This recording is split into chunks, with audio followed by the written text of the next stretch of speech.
Welcome to Jeremiah Creek. Oh, I got to put our video on here now. God, there we go. I had the logo showing while the intro was playing, and now That's cool though. I like that. it transitions into video. Yeah, like a pro. Yeah, hopefully. And now I just got to be able to monitor the sound, and We should probably do something like introduce ourselves. oh yeah, that's a good idea. See if All right. You want to answer that phone? No, that's somebody else's phone. Usually your phone would be ringing by now, but it rang Well, it's 5 already- minutes early. It's already rings. It was early this time. So I am Dave Haynes, as you see on the bottom of your screen. That's right there underneath me. And I am also Dave Haynes. But it says I'm This- Bill Garland. our names are on the screen. Oh, they are? Oh, okay. Yeah. And this is Jeremiah Creek, or formerly the B Cops Guide, since I still upload them under the B Cops Guide. But if you are listening to this under the B Cops Guide, please subscribe to Jeremiah Creek, because we're going to eventually be just completely transitioning over to that. And send us all your contacts Yeah. so we can subscribe them. And tell out other there. people. Yeah. And hit the subscribe button Yeah. on For if yourself you're on and for YouTube. others. Yeah, and hit the little bell so you know. I mean, we don't do this every day, and you might forget to check. So it's best if If you you. ever borrow someone else's phone, just take a moment and go over to Jeremiah Creek and subscribe them to it. So we're not above black hat methods for gaining listeners. All right, we beg. We died? Your microphone is low. Hang on. Oh, here I got it. Never mind, I got it. I'm Oh, sorry. well, now it's in the part. Well, I can turn yours up. I forgot. There we Always go. professional. There we go. Always All right. good. But you know, So we we're haven't at done Big a Mike Cigars. We're at Big Mike Cigars, and we're having cigars. I'm having an asylum. I'm just gonna say we haven't talked about our cigars in a long time. No, we haven't mentioned Big Mike since. What are you doing? I'm trying to. Now my sound card's not responding. You beat your cigar against the. I don't know. It looks like it's still going. So go ahead. One can hope. One can hope. If not, then we just wasted half an hour or What are so. you smoking? Asylum 13, my favorite Good. cigar. It is your favorite cigar. Yeah, Why change? yeah. I mean, I'm smoking a new one today. It's called a Espiritu, and it's by I can't even read that. Trinidad Espiritu Series Number 1, and I'm smoking it. It's a lovely cigar.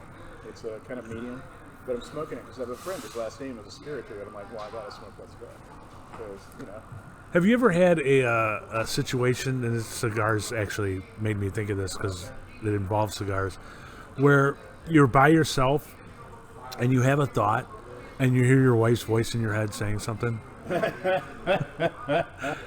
I mean, I was driving along, and I was in Mountain City, Tennessee, and they opened up a new. No, I was north of Mountain City. I was just entering Tennessee from Virginia, and there is a fireworks store. It's called Last Chance Fireworks yeah, that's the perfect name. because it's the last chance if you're leaving Tennessee where you can buy fireworks because it's illegal to buy them in Virginia. Right. And I was driving past it, and I was down in Tennessee by myself, so I was in the car alone, and No one to stop you. yeah, and I said, yeah, I think it. I said to myself, I think it's stupid that people. I don't understand. I like watching fireworks. I like watching fireworks shows, the city shows, 4th of July, whatever. I don't understand people spending a lot of money to blow off their own fireworks. I never got the understanding, and I said, I mean, you're literally buying something so you can set fire to it. You're setting fire to your own money. And in my brain, I heard my wife's voice say, isn't that the same thing you do with cigars?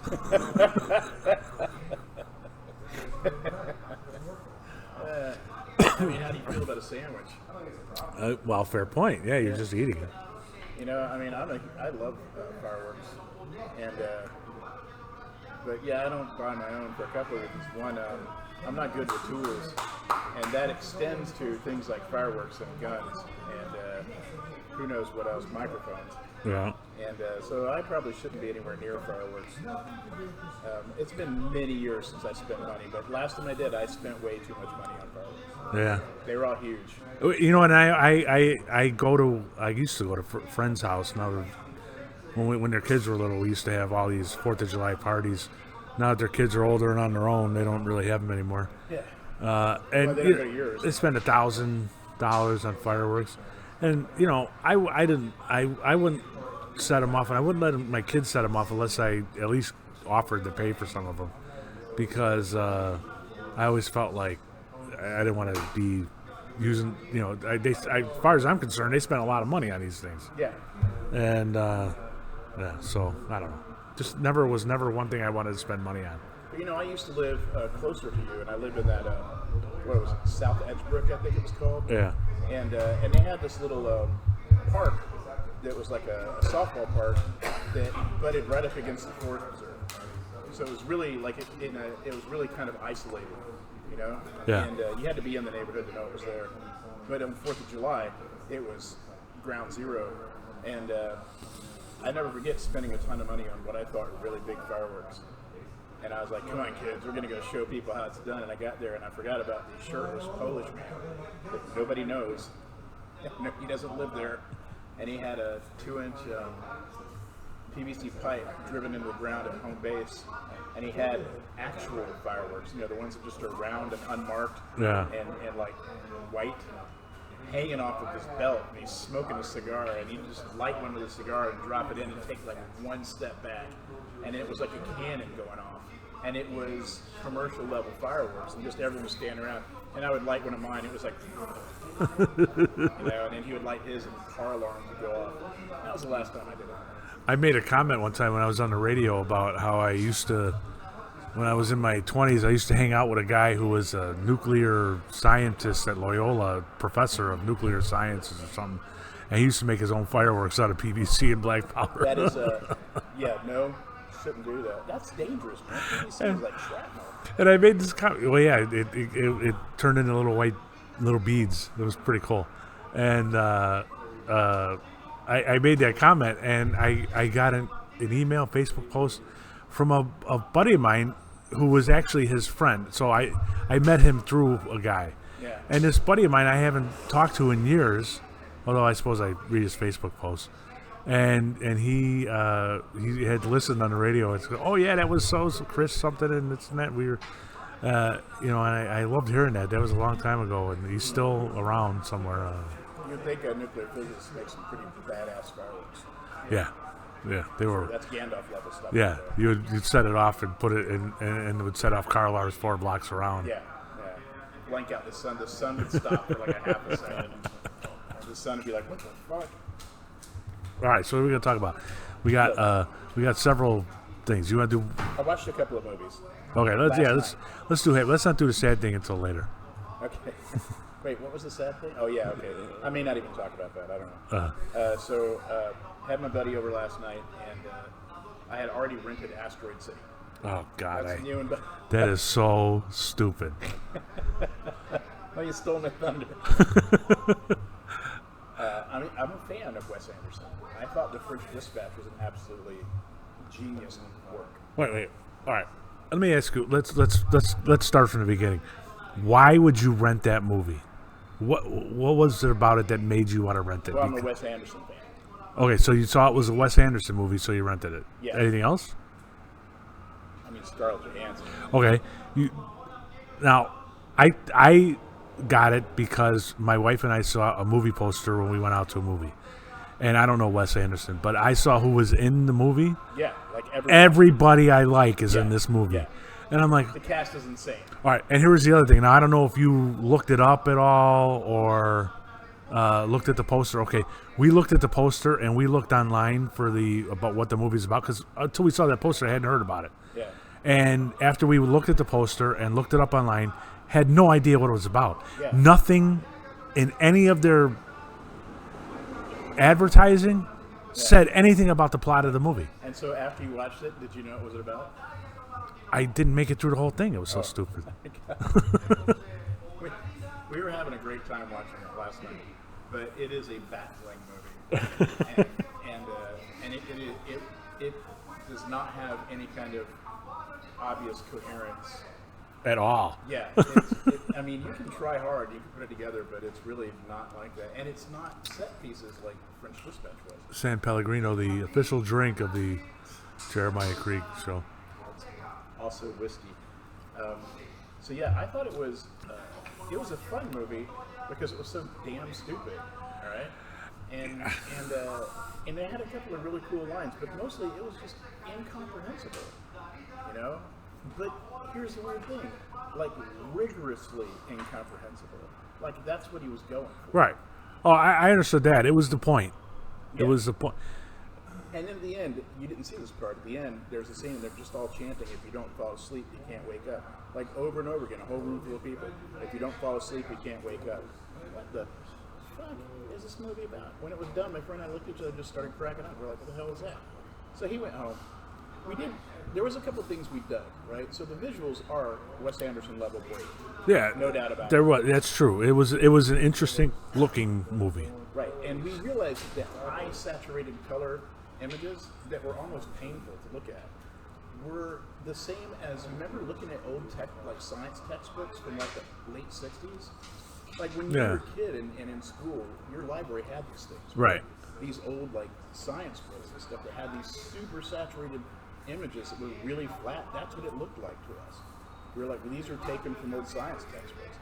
But other than that, it was just weird people saying weird things in a weird way.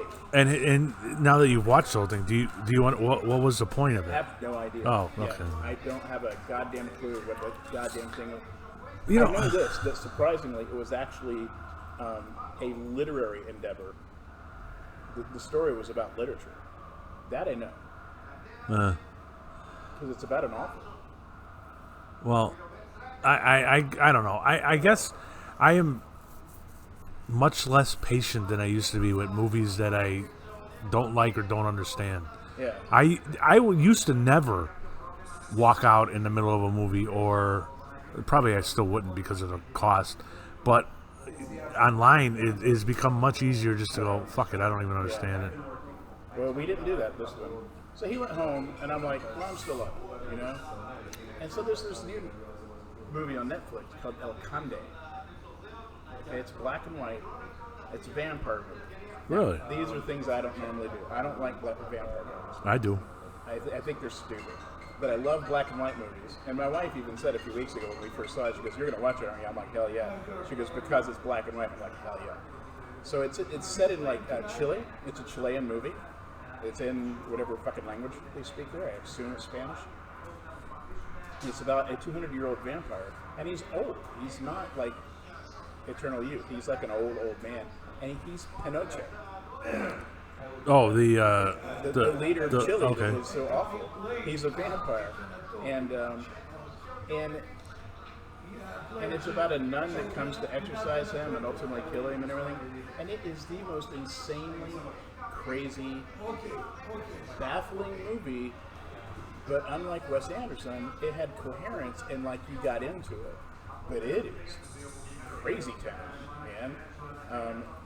You think it's going to be crazy for like. You think, okay, there's going to be a lot of sex and there's going to be a lot of mutilation and stuff like that. And it's not. It's a family film. It's about family dynamics. And I'm like, what the fuck is going on here? And Wait, a family movie with sex and... it's not a family movie. I mean, it's a movie about a family. Oh. Yeah, and they're, it's this vampire. And he doesn't do any of the things that we expect. Like, he walks around the sun. He has kids. He aged. And, he eats vegetables, so it's all these things that you don't think vampires are supposed to do. But he's 200 years old, and in the end, Margaret Thatcher comes to rescue him, and she's also a vampire. It's so fucking weird. Oh, I'm gonna watch that now. I loved every minute of it because of its absolute complete zaniness, and it's narrated in English by the woman playing Margaret Thatcher, and so I highly recommend it. It is bizarre. Huh. And That it's sounds bizarre interesting. in the ways that are truly unique and truly surprising. And it might be because we're American and it's made for Chile. It just has different, it hits differently, Yeah. It's very cool. I highly recommend it. Well, since we're talking about video and stuff, I watched a couple of new shows. Uh, One of them, The Continental. I can't watch it. Are you a John Wick fan? Love it, but I can't watch Continental. I can't get Peacock. Oh, why? I don't know. It's free. Not on my television. Oh, that's weird. Yeah. We can do it on a computer. Yeah. But anyway, John Wick is one of those movies where it is, I don't know how to phrase it. It's just popcorn. Yeah. It means nothing. No real storyline. Great, fantastic graphics. And the first one I thought was really good. The second one, as far as action goes, is really good. And there was a guy who played the sommelier. How do you say the wine guy? Sommelier. Sommelier, and he's the gun guy. Yeah. So everything he's talking about different guns in the wine vernacular, Yeah. and it's really it was really funny, but it doesn't explore at all. I mean, there's a little bit about John Wick and why he does what he does, and his wife dying and stuff like that. There's a little backstory in that, but no backstory in anybody else. Yeah, it's meaningless. Yeah, it's just fun action, and I enjoy it. I do, but you don't get invested in it. It's just fun to watch. Well, the Continental, I think they're trying to change that, and it's a prequel series set in the '70s, early '70s, I think, and they're talking about how in the John Wick movies, Winston is running the hotel.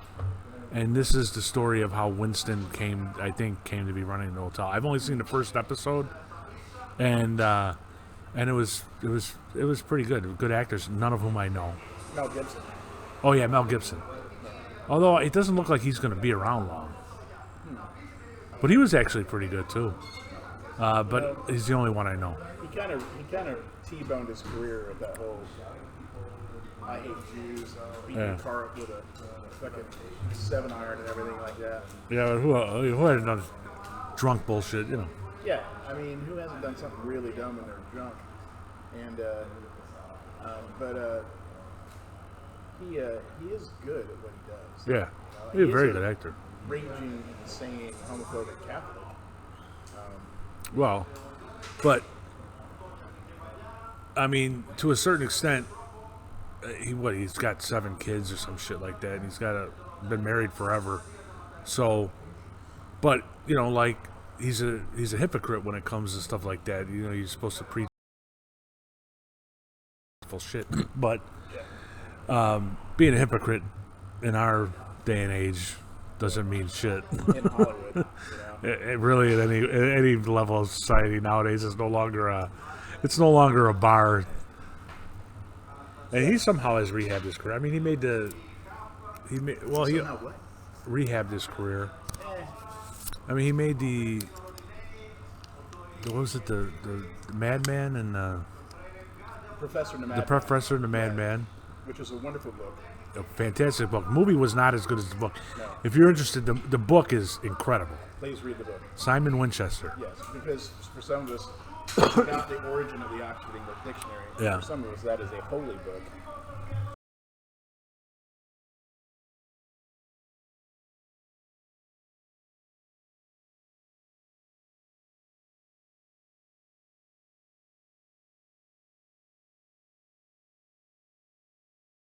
Pique your interest. How the hell can you make an interesting book about a writing of a dictionary?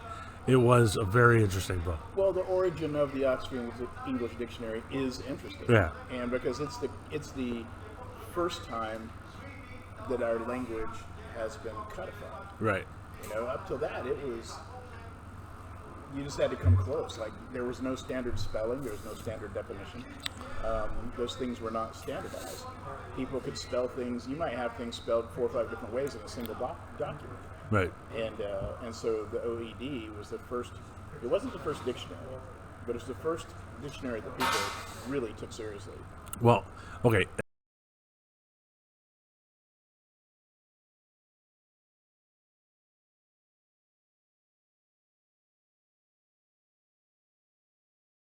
The most. The person who submitted the most words and the most origins, the most citations, was completely bonkers and working out of an insane asylum. Right. Yeah, which makes it interesting. Okay, so I saw the Continental.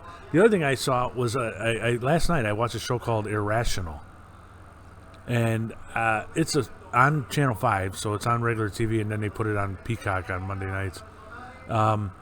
It is the only reason I watch this show. It's sort of a, I mean, it's a trope. It's the tried and true method where a guy studies. He's a psychologist who studies human behavior, and he can figure out how to solve crimes. I mean, it's been done a million times. The reason I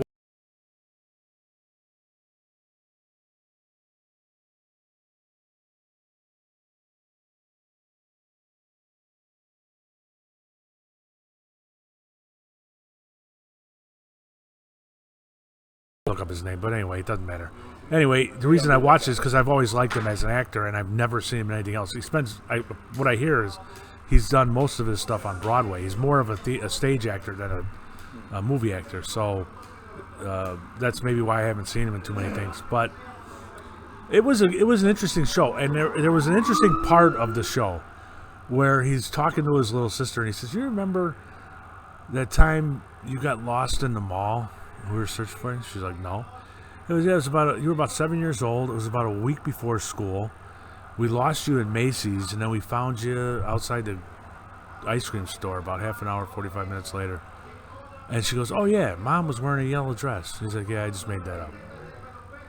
And he referenced a psychological experiment on implanting memories. And the whole point was somebody confessed to a crime they didn't commit, and he was trying to figure out how you could confess to a murder that you didn't do, and this stuff. So he was talking about that. I looked it up. It's an actual thing where if somebody you trust told you a story about something that happened, you would fill in details on your own and take it as a memory, and it was memory implantation experiment. So it's called the Lost in the Mall experiment. So it was just interesting if you want to look it up. I don't know if the show's going to be good. Last night was good. Held my attention for an hour. Yeah. And we'll see if they continue. I mean, it's a pilot, so the pilot's always good. I love those shows where it's cerebral and it makes you feel smart by watching. Like Slow Horses. You see that? No.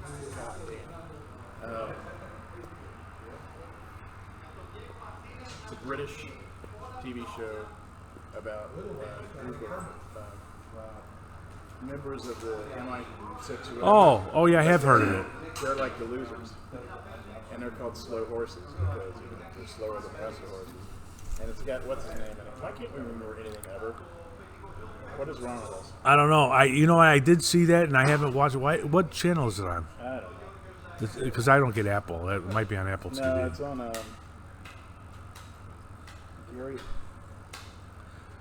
Gary Oldman. Oh yeah.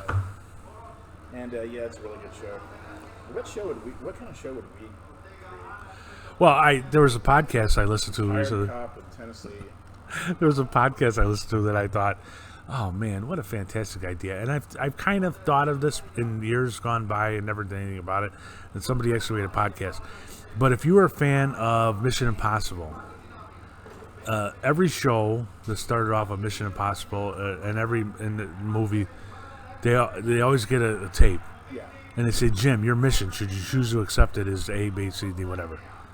Well, what if he chooses not to accept it? Yeah, how do they know? Well, what happens? And so somebody made a podcast about the people who have to do the job that Jim just says, "No, I choose not to accept that one." That's fucking hilarious. I know, right? And it's pretty stupid. It's pretty stupid, but what a fantastic idea. Oh, there's so many good ones out there. Speaking of Mission Impossible or shows like that, David McCallum died yesterday.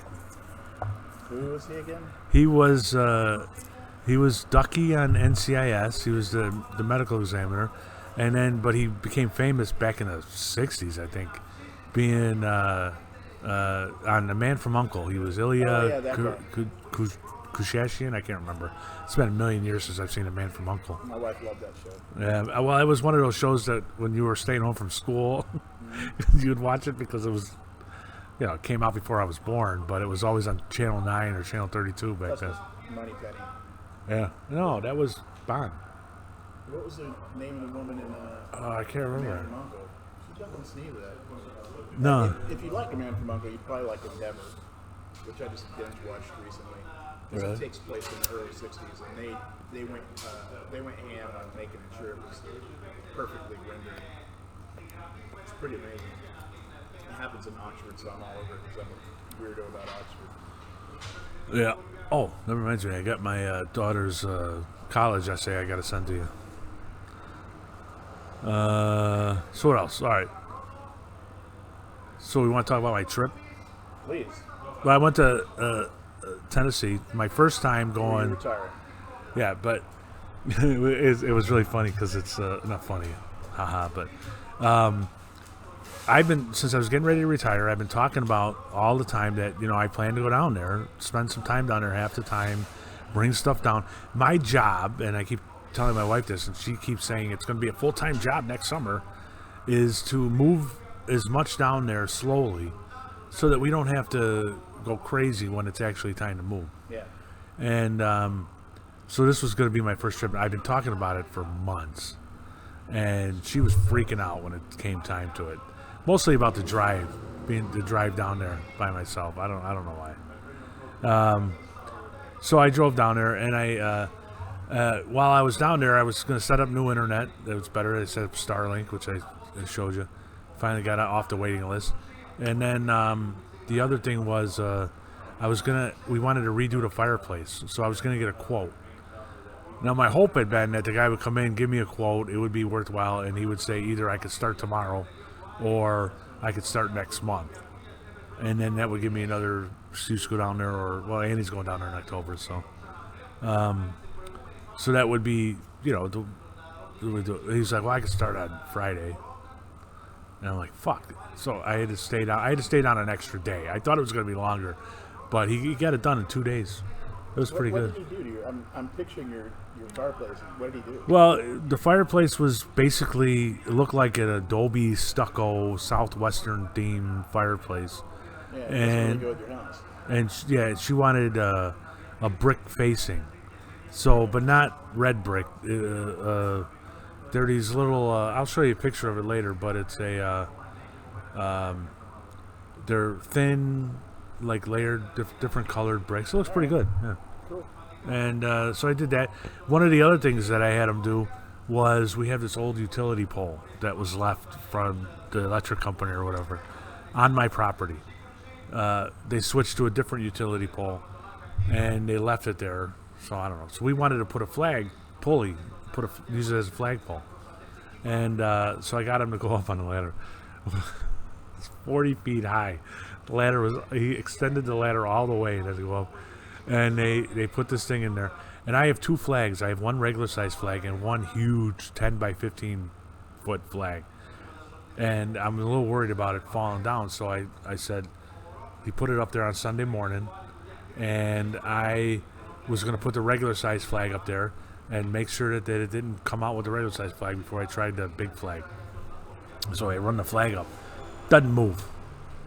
Not a breeze to be found. Fuck it. Well, it's 9 o'clock in the morning. Okay, I leave it up there.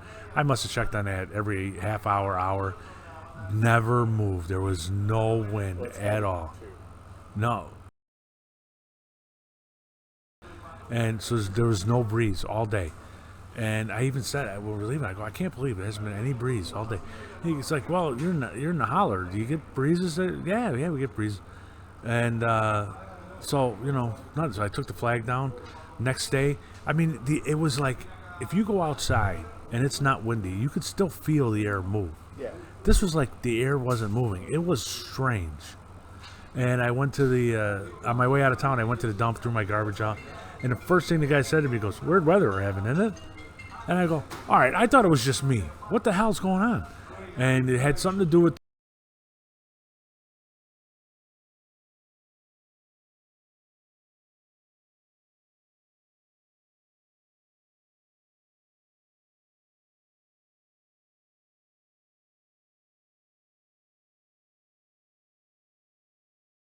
City, Tennessee. Yeah. So anyway, that was my trip down. Then I drove back, and it was nice. I mean, I had a nice time. A little lonely down there, because I was down there for a week, and it was like, well, I did go out to dinner a couple times, and I checked out a new coffee shop, but we don't really have friends down there yet, so it's not like you can get together and go and do something. And then I didn't want to spend a lot of money, so I ended up just relaxing. But even when I was at home, I didn't do any writing, which I wanted to do. Not. What about photography? I didn't do any photography. No, I did a little I photography. think you're a gifted photographer. Yeah, do. I just think gotta. you have to do more of it. And there's no reason why I couldn't have gone out and done more. I think it was weird. Like, some of the things that I want to go photograph means I have to drive up and hike into the hiking trails up there. It's a lot of hiking trails, and I think Annie's kind of worrying about me being out there by myself was affecting me a little bit. She can track you on her phone. Yeah. There was one time I went to this place in Lansing, North Carolina. It was supposed to be a couple guys doing a concert at this little concert hall in Lansing, North Carolina. Never heard of it. 25 miles from my house. And so I get in the car, Google takes me, and I'm driving on these fucking gravel roads over mountains in the woods. I went 5 miles on small roads without seeing a single car. And I was like telling my daughter, when you driving like that by yourself, you start hearing weird sounds from your car. Yeah. Banjos first. No, I mean, you start worrying, okay, I'm in the middle of nowhere, my car's going to break down. Then I get there, and it's this nice little town in the middle of nowhere. 2 blocks long is the main. You're already in the middle of nowhere. Yeah. So when This you is- say there's no middle of nowhere, that's extra middle of nowhere. And it was a nice little concert hall. Every chair in it was an easy chair like these. And beautiful stage. And they had a couple guys from Appalachian State University doing folk music, and so it was pretty good. But it was weird. I was telling Eddie, I said, you would have loved this place, but you would not have liked the ride getting there. And that's the only way to get there. No, I went back a different way. It was longer, but it was on paved roads at least. But still, What's the name of this place again? the town, Lansing, North Carolina. It's in North Carolina. Yeah, so that was my trip. It's cool that you pretty much hang out in 3 different states. Yeah, Virginia, North Carolina. That's the other thing. Abingdon, Virginia is a town you go through, like, it's Get to your place. yeah, it's like 40 minutes away. And every time I leave, and I got to tell Andy this too, every time I leave, I go, we have not explored Abingdon, Virginia at all. Because you get off the expressway in the south side of town and drive south right out of town. Yeah. And north of where we get off the expressway, on the way back, you kind of go north, and it's a little. I don't know why they take the Google Maps takes you through the town, and it's there's a lot of little places that we've never even explored. Every time I leave, I go, we got to come to Abingdon more. Well, I think little towns like that are having a resurgence right now because of they're like Zoom towns, you know.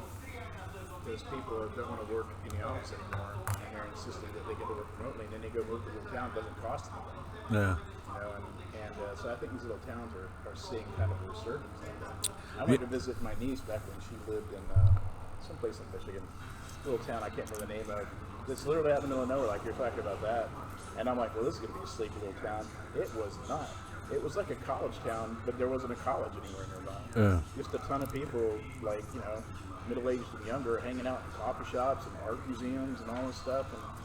And I was like, what the fuck? Like, it's so busy, you know? And they had like 2 good restaurants. And I'm like, and I mean, there was nothing there. It was just this town and then corn, you know, and it's weird like that. But I really think that with remote work, you know, people are starting to say, hey, I don't need to pay $11,000 a year in taxes to live in Chicago. You know? I don't know. I like it. I went downtown the other day and I flaneured. You did what? I flaneured. What's flaneur? Flaneur is an old French term for walking aimlessly in the city.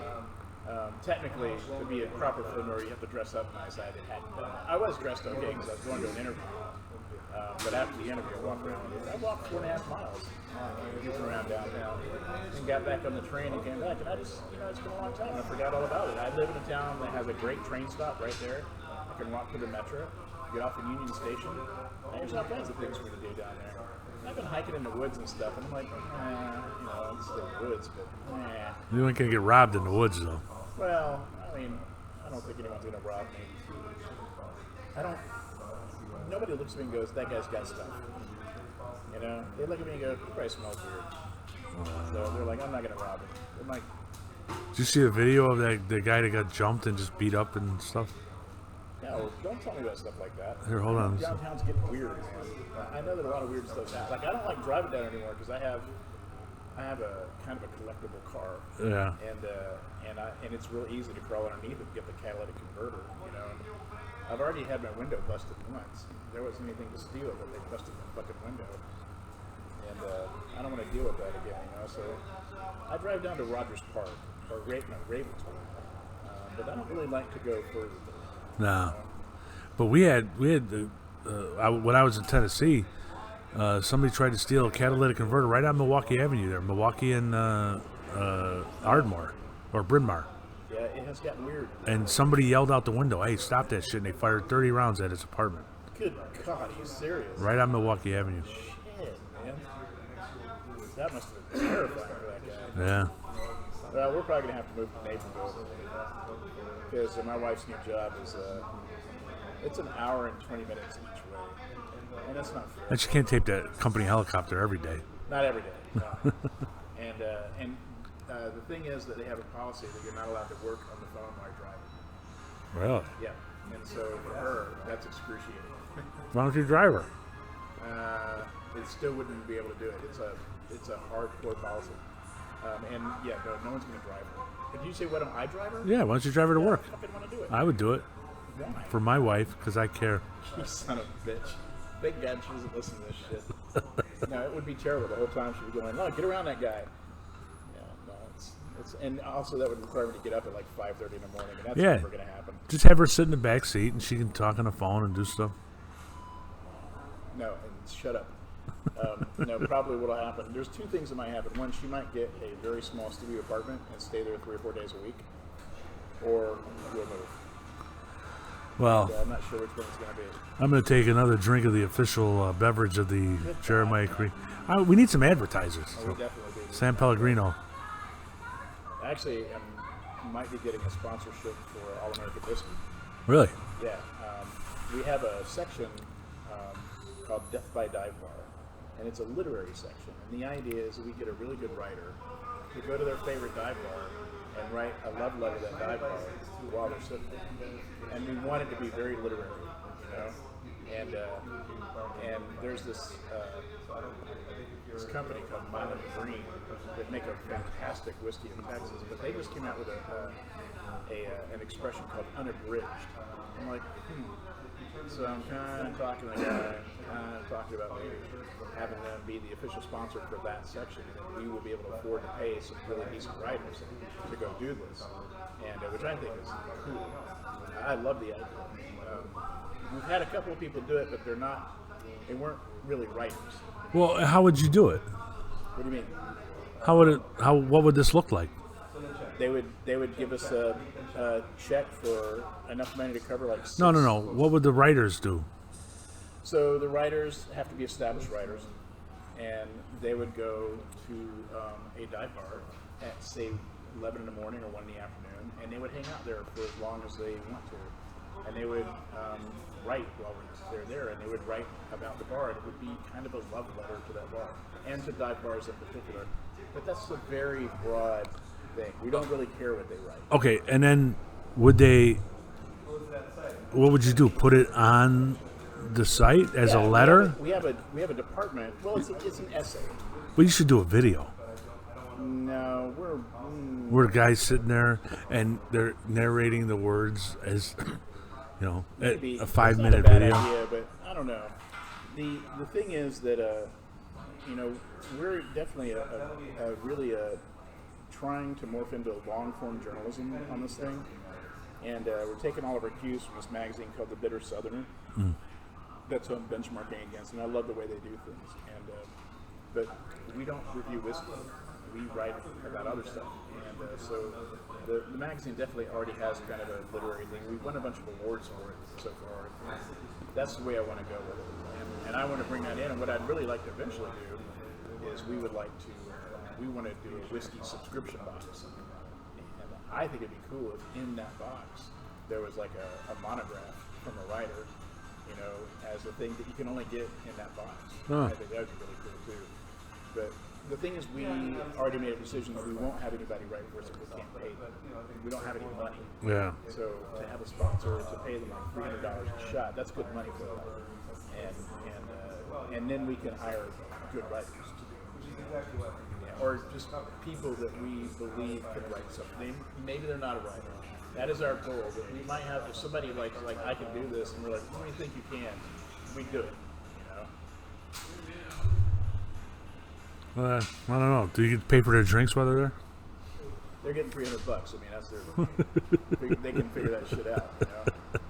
And I think that would. I mean, that's something to consider. So, but I'm working on that right now. I got a couple more interviews coming up with different people for other things, and but these couple of people that I met that are in publicity were like, "We like what you're doing," and so we'll see. Next we're coming around the bend right now because we're coming into the money making end of things, and I'm hoping that it'll work out really well. All right. But even if it doesn't, that dude just started a new company, and I think he wants to hire me for his communications dude. And I'm thinking about it. Do you need a deputy communications dude? An official photographer. He's started an AI ethics consultation company. Oh yeah, you told me about it before. And he's already starting to take meetings and stuff like that. He doesn't have a website up yet, and so I'm already doing some work for him for payment in kind. I didn't ask for money; I asked for a different thing, and I don't know, man. I'm worried that I'm the wrong guy for the job. Because you have no ethics? That's part of it. That's part of it. You're on the other side of that issue? Yeah, I'm against it. So that I have a conflict of interest. And but it's a different kind of writing, and I'm not used to it. It's way much more technical writing, and I need to get over the threshold of it, And right now it's taking me a little longer than I thought it would. And I'm supposed to be finished by October 2nd, and I'm not going to be finished by October 2nd. Oh. So today I got to go to the dentist right after you and I do this, and then I got to spend the evening working on that shit. Which means I can't watch TV. Really. I got to do my notes for the radio show this week. I actually had a very good sandwich yesterday. Where at? A place called Chicago Pickle Eatery. I already like the name of it. Yeah, I know. That's what really drew me in. This guy, it's south of Belmont on Milwaukee, and it just opened up like a month ago. Pickle Eatery. Yeah. I assume there's pickles. Well, yeah, but this guy moved here from upstate New York, and they opened this place, and it's kind of styled on. And there's a couple of these around the city, but it's kind of styled on a New York style bodega. So you can go there to get sandwiches. They have a full menu. They have a few tables, and then it's like a grocery thing too. So you can like Tony's in Edison Park. Yeah. They don't have any tables, but still. Yeah, and there's one. What the hell is her name? There's one in Logan Square that's run by this lady who's a caterer to rock stars, and she opened a couple of restaurants. Did you have their pickles? I did have a pickle. Yeah, it was good. Good. Yeah, but it was a pickle. I don't know. Okay, but so there's pickles and then there's pickles, man. I mean. Well, they have a lot of different styles of pickles, but I think it's just I think they like the character on the sign is Chicago Pickle, and it's a pickle with a face, and it's not like the pickle company, It's not like Kaufman's Pickles where they have barrels of pickles there. I mean, I would love a place that was just pickles. I'd be into it. I'm a pickle proselytizer. Have you ever had Bubby's? No, I don't think so. Dude, it's the best pickle I've ever had. Where's it at? I get them at this place right around the corner right here, the Fresh Market thing over here. Oh, And they're lactose fermented. That's not the right word. They're a fermented pickle instead of like the vinegar thing. It's different. They let them ferment. no. And so it's a slightly different. It's a more sour flavor. Fucking hell, are they delicious. And then I started telling my friends, you know, like, hey, you gotta have this. I mean, I'm into it. And one of my friends was like, yeah, it's not for me. And I'm like, I haven't talked to her since. I'm like, if you don't like my pickle, I don't talk to you. If you don't like my sour pickle, fuck off. All right, so we're at 45 minutes, 46 minutes. So, Really? yeah. So we want one last topic, or I mean, what do you want to talk about? I don't know. I have a. You want to talk about health stuff? No. Because we're men of a certain age, right? So, Hold on. I've been saving stuff for the podcast here, but I don't remember what I saved. The Chicago Pizza Summit happened. I just like to think of that as a bunch of guys sitting around in like a meeting talking about pizza. The way like mob bosses talk about business. There was a pizza thing where Spacca Napoli was deemed the best pizza that they wanted to award. I think the best pizza in the world. Yeah, And I saw that. I'm like, maybe I should go there. I gotta remember to talk about Pretty that. big deal, you know. That guy is really into pizza. I mean, you'd have to be, right? Yeah. I But can't he- imagine sustaining something like that for that long. Yeah, I don't know. Oh, did we talk about this? The Spill Your Guts Live storytellers? I think you told me about it. I don't know if we talked about it on the radio. Do you want to do it? Well, it was just funny to me that there is a writers with countercultural ideas, shocking personal beliefs, and oddball perspectives have a new home on the South Side as a series, a live lit series debuts in Hyde Park, and this was What's Hyde Park like? It's snooty, right? yeah, it's Obama's neighborhood. All right. And so this started 7 p.m. Wednesday. Now I just love the fact that they aim for a judgment-free, safe place to vent your opinions in comedic or heartfelt ways that people will be drawn to.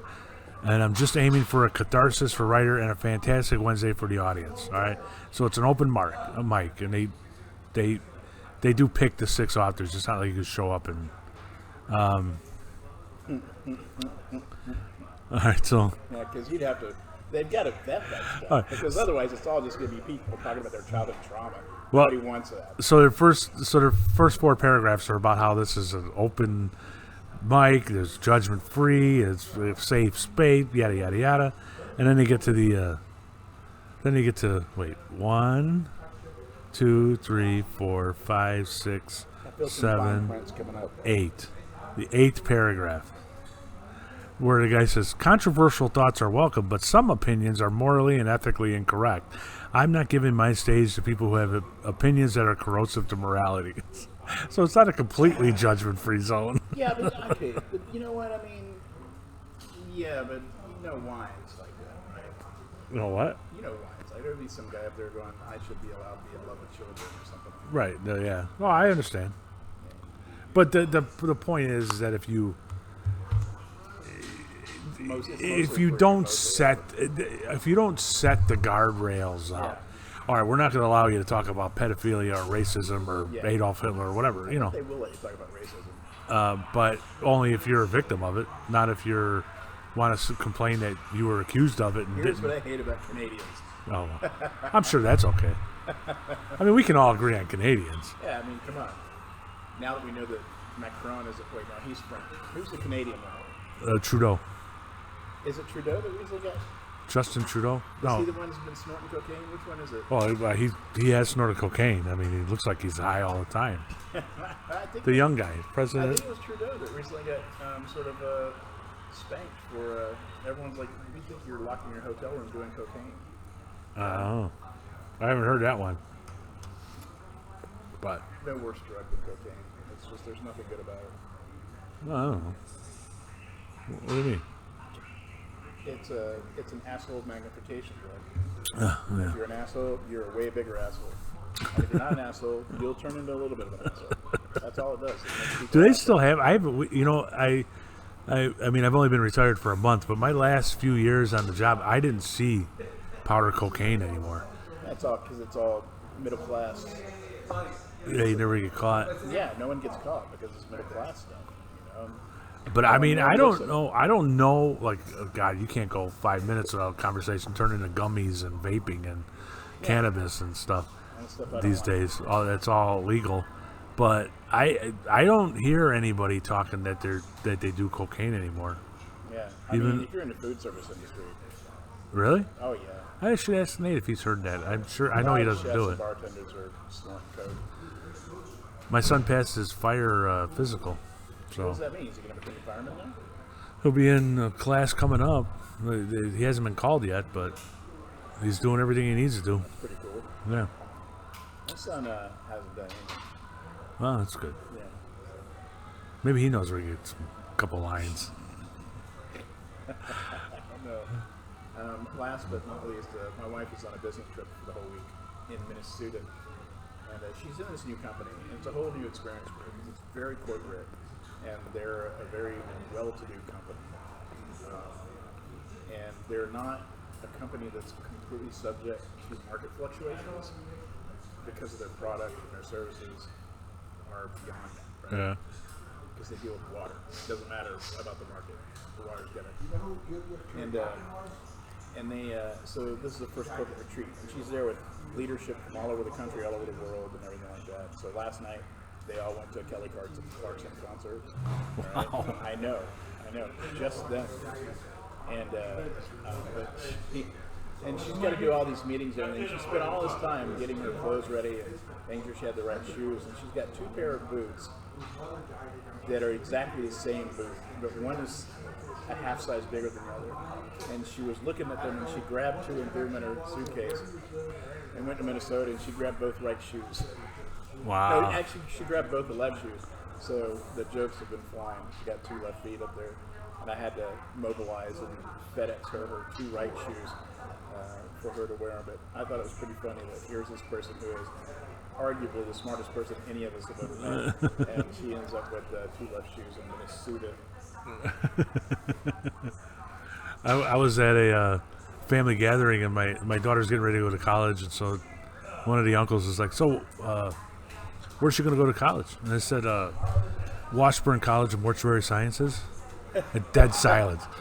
And I was like, "Really?" And my wife's like, "No." But I said it with a perfectly straight face. You would have been proud. Welcome to Washburn. People are dying to get in.